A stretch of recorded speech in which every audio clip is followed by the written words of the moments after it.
What if the reason you still feel empty is because you're chasing the very thing that's keeping you hollow?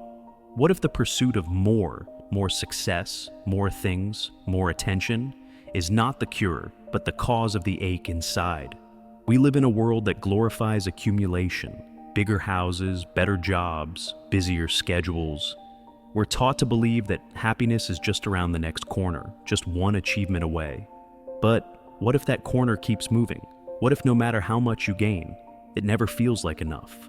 Modern life has turned desire into a lifestyle, but few ever stop to ask, at what cost? The cost isn't always financial. It's emotional, spiritual, existential. Because the more we fill our lives with things, the less space we leave for meaning. We trade silence for stimulation, presence for performance, intention for urgency. And somewhere along the way, we forget what it even feels like to be at peace with what we already have. This isn't just about materialism, it's about identity. When we constantly chase more, we begin to believe that who we are is not enough, that our worth depends on what we achieve or possess. This quiet erosion of self happens slowly, disguised as ambition, but eventually the noise becomes deafening. Even success starts to feel hollow. The applause fades, and you're left wondering why you still feel so restless, so disconnected, so tired. There's a name for this hunger that never ends. Psychologists call it the hedonic treadmill, the cycle of chasing pleasure only to find that its effect wears off, forcing us to run faster just to stay in the same emotional place. It's why a new car stops thrilling you after a few months, why more followers don't make you feel more seen, why crossing one finish line only makes you look for the next. It's not a flaw in you, it's a flaw in the system we've been conditioned to live by. But what if you stepped off the treadmill? What if instead of running harder, you paused and asked a different question? What actually makes life meaningful? Not what's impressive or enviable or profitable, but what is truly fulfilling? What brings you peace, even in silence? Joy, even in stillness? What if you didn't need more? Because you finally realized you already had enough. The hidden cost of always wanting more is this.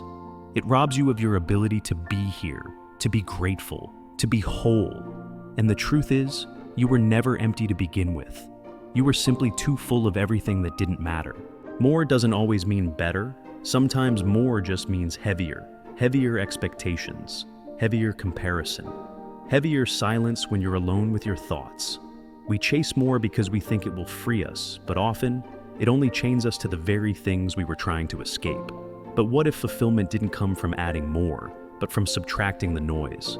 In the mountains of Bhutan, there's a national philosophy called gross national happiness, an idea that progress isn't measured by wealth, but by well-being.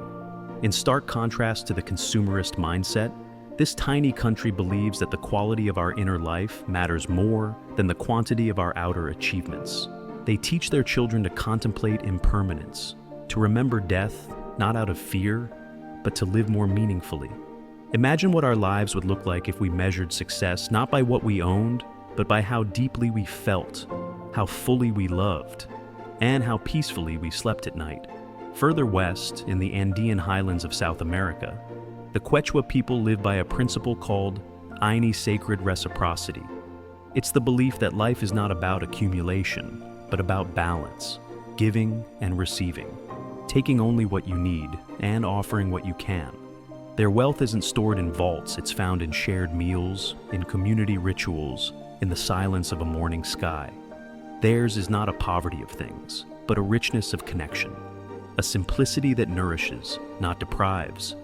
These cultures remind us that our endless hunger for more is not universal. It's not human nature, it's a cultural story.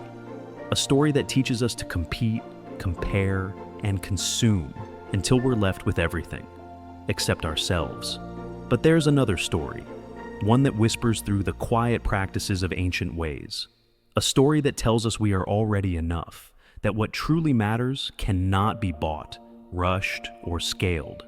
The irony of always wanting more is that it blinds us to the beauty of what's already here, the coffee that warms your hands in the morning, the voice of someone who truly listens, the stillness between two breaths. These are not upgrades, they are miracles. But in the race for more, we overlook them. We forget that enough is not a limit, it's a liberation. True minimalism, emotional, mental, and spiritual, is not about rejecting the world. It's about reclaiming your relationship with it. Not about emptying your life, but about clearing space so you can finally see what was always meaningful. When we stop chasing more, we begin to receive what truly fulfills.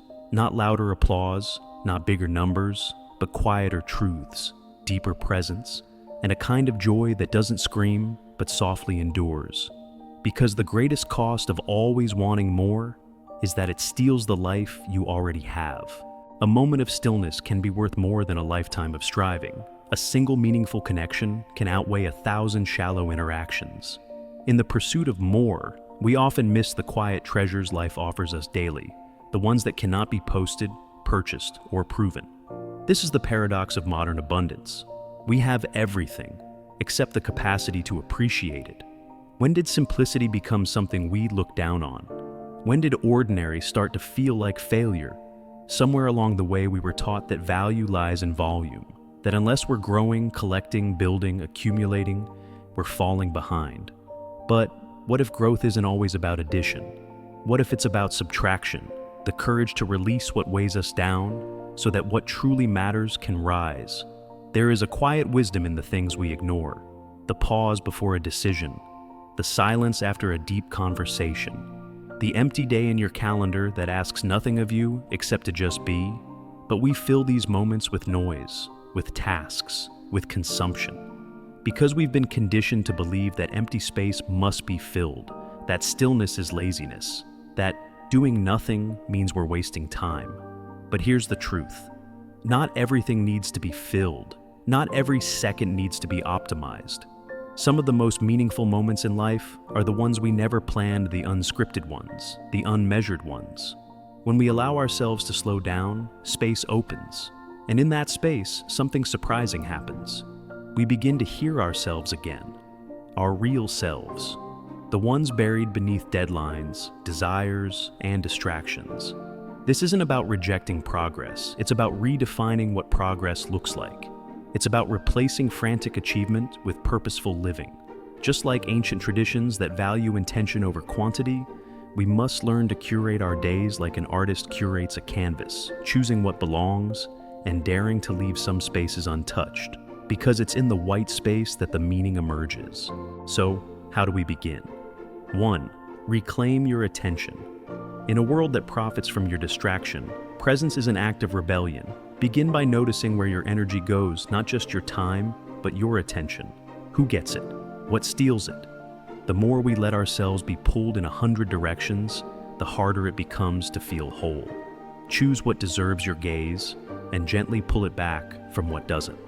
Second question, the chase. Not every goal is yours. Not every ladder is meant to be climbed.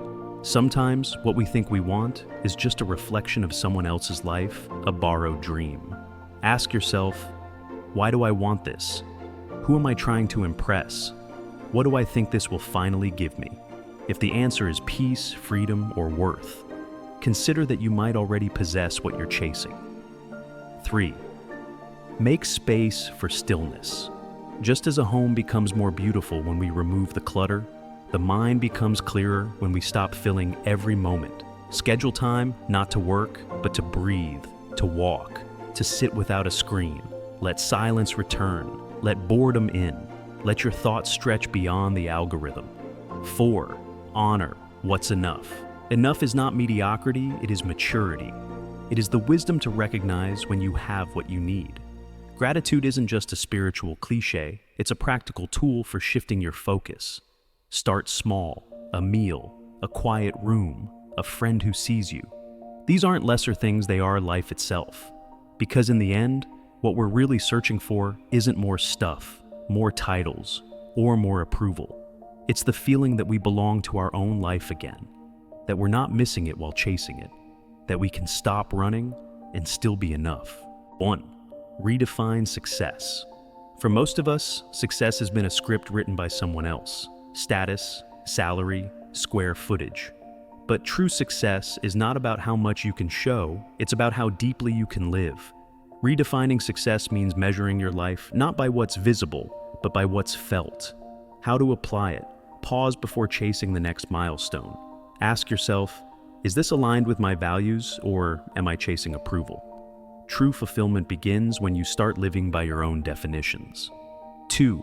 Detach from the outcome. We've been taught that worth is found in results and goals achieved, numbers reached, outcomes delivered. But the danger of this mindset is that it traps your peace in the future. How to apply it? Practice doing things for their own sake. Go for a walk without tracking your steps. Create without posting. Rest without feeling guilty. Joy doesn't always need to be productive. It only needs to be real. 3. Let enough be enough. If you're always waiting for more to feel okay, then okay will always be out of reach. Enough is not a destination you arrive at. It's a decision you make, a decision to stop running, to look around, to feel the weight lift as you realize you already have so much more than you ever stopped to notice. How to apply it? Try a pause before purchase ritual. Next time you want something, pause, ask, do I need this? Or am I feeling a feeling? Most of our consumption is a response to emotion, not necessity. 4. Return to presence. The most radical act in a world addicted to more is to be present with what is: your breath, your body, the sound of wind through trees, the laughter of someone you love. Presence turns ordinary life into sacred ground. How to apply it? Create anchors throughout your day, small habits that pull you back to now. A deep breath before answering a message.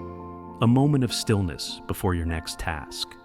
This is not wasted time. It's where life lives. 5. Choose depth over width. In the chase for more, we skim the surface of everything: relationships, experiences, even ourselves.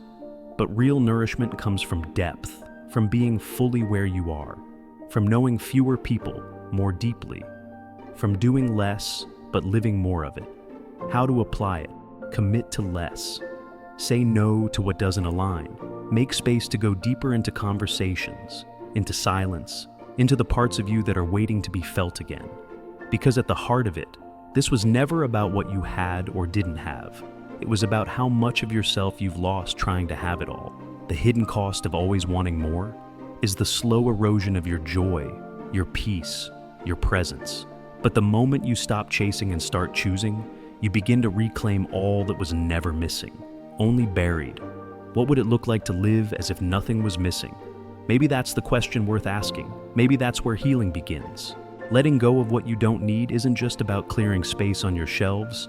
It's about clearing space in your soul, because the true burden isn't always what we carry in our hands. It's what we carry in our hearts: regret, comparison, shame.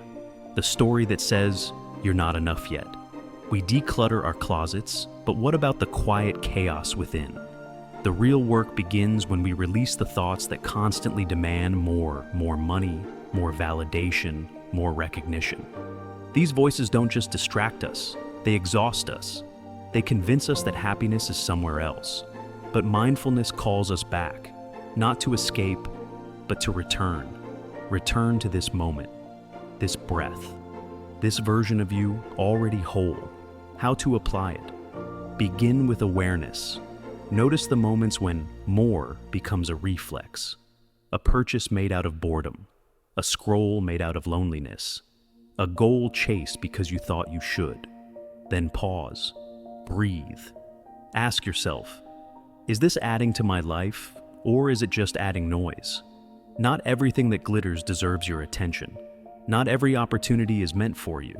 What we need isn't more to carry, it's less to hold. And in that space, we discover something radical, that fulfillment doesn't live in the future. It lives here, in your ability to be with what is, to cherish what already surrounds you, to live without the weight of needing more.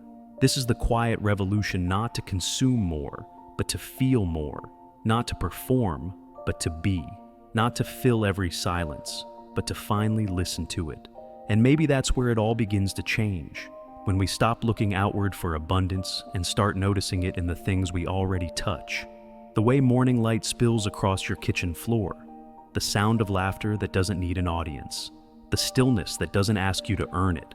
Minimalism, in its truest form, is not about what's missing. It's about what becomes visible when the excess fades. When you choose to want less, you begin to love more.